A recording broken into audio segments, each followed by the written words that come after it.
हा मंदिराचा मागचा भाग आहे। या भागामध्ये पाणी असतं, पण आता मे महिना असल्यामुळे या महिन्यात पाणी नाही आहे। हा बघा,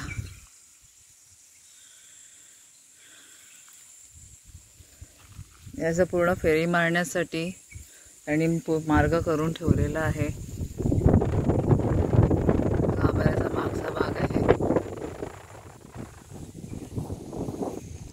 हा हे वैष्णवी,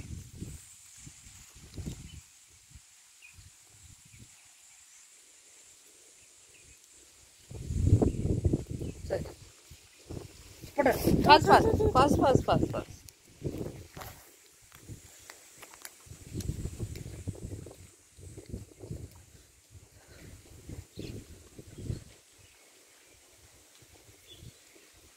खूप पायाला चटके बसतायत, एवढं ऊन आहे।